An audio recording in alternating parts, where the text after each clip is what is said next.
The letter arrived on a Tuesday, its expensive cream envelope standing out among my stack of student papers. My father's law firm's logo gleamed in the corner, bringing back memories I'd spent 20 years trying to forget. Ms. Alexandra Mitchell, we are writing to inform you of changes to your parents' estate planning.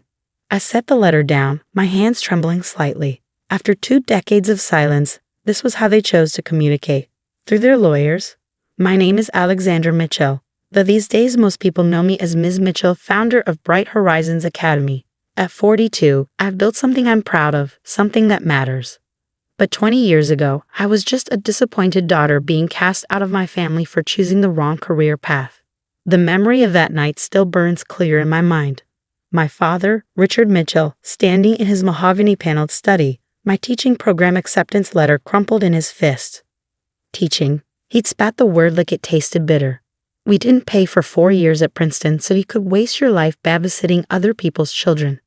My mother had stood silently by the window, her perfect posture and pressed silk blouse a testament to the privilege she'd married into. Think about what you're throwing away, Alexandra, she'd said softly. The connections, the opportunities. I am thinking. I'd replied, my voice steadier than I felt. I'm thinking about making a difference, about helping children learn and grow.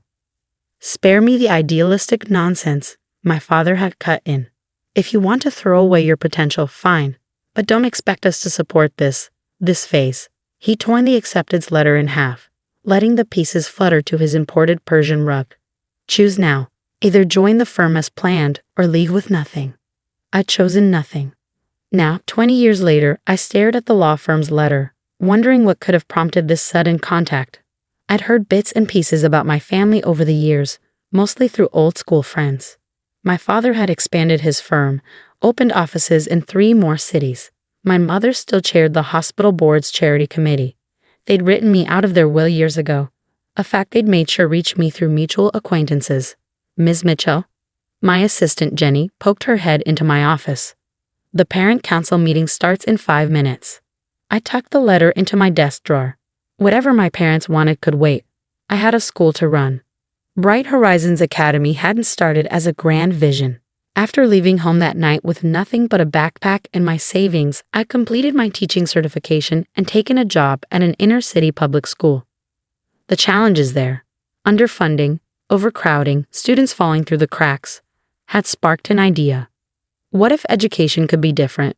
What if we could create a school that combined academic excellence with emotional intelligence, that taught not just subjects but life skills? It had started small tutoring sessions in my tiny apartment, then after-school programs in a rented church basement. I'd worked 3 jobs to save money, lived on ramen noodles and determination. My first proper classroom was a converted warehouse space with second-hand furniture and donated books. Now, 15 years later, Bright Horizons occupied a sprawling campus on the outskirts of the city. We had waiting lists 3 years long, revolutionary teaching methods being studied by universities, and most importantly, students who were thriving. The parent council meeting that morning was about our latest expansion plans. We needed more space, more resources to accommodate the growing demand. Parents sat around the conference table, doctors, business owners, community leaders, all united in their commitment to educational innovation. The new STEM wing will cost approximately $12 million, I explained, pulling up the architectural renderings. But it will allow us to double our science and technology programs. And the funding, Dr. Carter, one of our longtime board members, asked. I smiled. Already secured. The Mitchell Education Foundation has been busy. That was the irony my parents had never bothered to discover. While they'd been mourning their daughter's wasted potential in teaching, I built something bigger than they could have imagined. The Mitchell Education Foundation, funded initially through my tutoring income and eventually through grants and donations, had grown into a powerful force for educational change. After the meeting, I finally opened my father's law firm's letter completely. The language was formal, detached. Recent changes in your parents' estate planning necessitate a review of certain arrangements. Your presence is requested at a family meeting. Everything okay? Jenny asked, noticing my expression. I folded the letter carefully. My parents want to meet. After 20 years, she knew my story. Most of my staff did. It was part of Bright Horizons' origin story that I rarely shared the full details. Are you going to go? I glanced out my office window at the bustling campus below. Students hurried between classes. Teachers led outdoor discussions under shade trees. Life hummed with purpose and possibility. Everything I'd built without their help or approval. I think I have to, I said finally, if only to show them exactly what their wayward daughter has accomplished. That evening, I sat in my home office, surrounded by the evidence of my journey. Awards from educational organizations. News articles about Bright Horizons' innovative programs. Photos of graduating classes. Hundreds of students who'd gone on to great things. My phone buzzed with a text from my best friend Maria. Heard about the meeting. Want backup? Maria had been there that night 20 years ago. Had let me crash on her couch while I figured out my next steps. She'd watched me build Bright Horizons from nothing, had celebrated every milestone and setback along the way. I got this, I texted back. Time to show them what teaching can really achieve. I pulled out an old photo album, one of the few things I'd grabbed that night. In it was a picture of my 5th grade teacher, Mrs. Rodriguez, the woman who'd first shown me the power of education to change lives. She believed in me when my own parents couldn't see past their expectations. My phone rang, the law firm's number. Ms. Mitchell? Just confirming your attendance at Thursday's meeting. I'll be there, I said firmly, and please tell my parents to bring their estate documents. They might find them educational. As I hung up, I caught my reflection in the window. I wasn't that scared 22-year-old anymore, leaving home with nothing but dreams and determination. I was Alexandra Mitchell, educator, innovator, builder of futures. Thursday's meeting would be interesting indeed. The law firm of Mitchell and Associates hadn't changed much in 20 years. The same mahogany paneling, the same oil paintings of stern-faced partners' pasts, the same air of old money and power. I stepped off the elevator in a tailored navy suit, my heels clicking against the marble floor with purpose. Ms. Mitchell, the receptionist greeted me, her eyes widening slightly with recognition. They're waiting in the main conference room. Of course they were. The main conference room, where my father always held his most important meetings. I played there as a child, drawing quietly in the corner while he negotiated million-dollar deals. I paused outside the heavy double doors, taking a deep breath. Through the frosted glass, I could see 3 silhouettes, my father, my mother, and someone I assumed was their lawyer. Alexandra. My mother spoke first as I entered, her voice carrying that familiar note of careful control. She aged well, her silver hair elegantly styled, her posture still perfect. You look successful. Hello, Mother. Father. I took a seat across from them, setting my briefcase on the polished table. Shall we discuss why I'm here after 20 years of silence? My father cleared his throat, looking uncomfortable for the first time I could remember. We've been reevaluating certain decisions. Indeed. I raised an eyebrow. And what prompted this reevaluation? Their lawyer, a thin man with wire-rimmed glasses, shuffled some papers. Perhaps we should begin with the formal aspects. Actually, I interrupted. I'd like to hear it from them.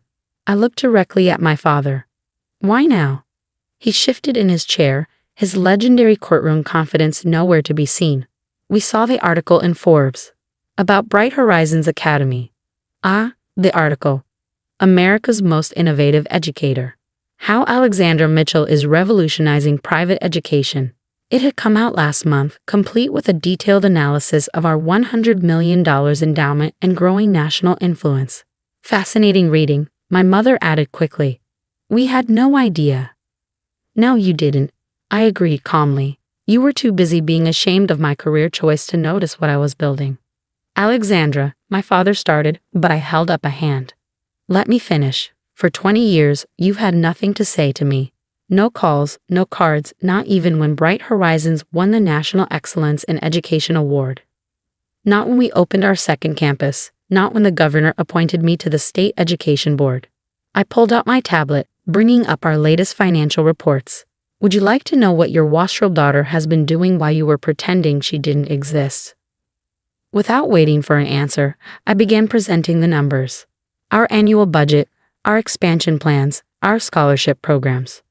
The foundations we'd established, the lives we changed, the future we were building. The Mitchell Education Foundation currently manages assets of over $150 million, I concluded. We've sent over 3,000 students to college who might never have had the chance otherwise.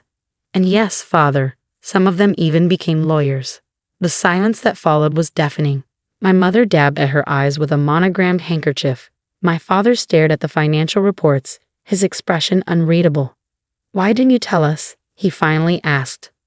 I laughed, though there was no humor in it. "Tell you? You made it very clear that teaching was beneath the Mitchell family dignity, that I was throwing my life away. Why would I come back to report my success to people who couldn't see the value in education?" "We were wrong," my mother said softly. It was the first time I ever heard her admit to a mistake. "We were so focused on the path we'd chosen for you, that you missed the path I chose for myself," I finished. "The path that's helped thousands of students find their own way." The lawyer cleared his throat again. "Perhaps now we should discuss the estate changes." I turned to him, my voice steady. "No need. I've seen the documents you sent. You want to add me back into the will, make me a heir again now that I've proven myself worthy of the Mitchell name." My father leaned forward. "Alexandra, please, we're trying to make things right."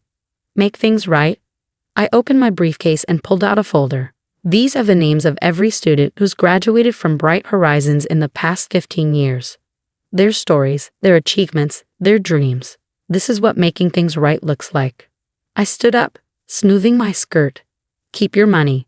I've built something far more valuable than your estate could ever be." "Wait," my mother called as I reached the door. "The gala next month, the hospital's annual fundraiser. Would you consider attending? As my guest?" I paused, hand on the doorknob. "Actually, I'm the keynote speaker. The hospital is partnering with Bright Horizons on a new medical education initiative. But you'd know that if you read past the first page of the Forbes article." Walking out of Mitchell and Associates felt different this time. 20 years ago, I'd left in tears, my dreams seemingly shattered. Now I left with my head high, knowing exactly who I was and what I'd achieved. My phone buzzed as I reached my car. A text from Jenny. "Emergency at school. Mrs. Thompson's advanced chemistry class accidentally created foam that's taking over the science lab." I smiled, already turning toward Bright Horizons. This was where I belonged, dealing with exploding experiments, inspiring young minds, building future leaders. But life has a way of surprising you. 2 days later, a package arrived at my office. Inside was my original acceptance letter to the teaching program, the one my father had torn in half. The pieces had been carefully taped together and framed along with a note. "We saved it. Even when we couldn't understand your choice, some part of us must have known you would prove us wrong. We are sorry. And we are proud." It wasn't forgiveness. Not yet. That would take time, trust, and probably more than a few uncomfortable family dinners. It was acknowledgement of my choices, my success, my vision. I hung the framed letter in my office, next to our first student's college acceptance letter. Both represented the same thing: the power of believing in yourself when no one else does. The following week, I received another surprise. My father had nominated Bright Horizons for the city's Business Excellence Award. My mother had joined our parent advisory board. Small steps, but steps nonetheless. During our next board meeting discussing the new STEM wing, Dr. Carter mentioned seeing my parents at a recent education fundraiser. They couldn't stop talking about their daughter, the educational innovator, he said with a smile. "Funny how things change," I replied, but I was smiling too. That evening, standing in front of my office window watching students leave for the day, I thought about legacy. My parents had wanted me to continue their law firm legacy. Instead, I built my own, one that would impact generations to come. A knock at my door interrupted my thoughts. A student, Emma, one of our scholarship recipients, stood there clutching a college acceptance letter. "Ms. Mitchell." I got in, just like you said I would. I hugged her, remembering my own dreams at her age. "I never doubted you for a second." After she left, I sent a text to my parents. "Student just got into Princeton. Guest teaching has its moments." Their reply came quickly. "Dinner this weekend? We'd love to hear all about it." Sometimes the greatest victory isn't proving others wrong. It's proving yourself right. And sometimes the hardest people to teach are the ones who think they already know everything. I picked up my bag, ready to head home. Tomorrow would bring new challenges, new opportunities, new chances to make a difference. That's what education is all about, not just learning from the past, but building toward the future. And my future? It was exactly where I'd always wanted it to be, in a classroom, changing lives one student at a time.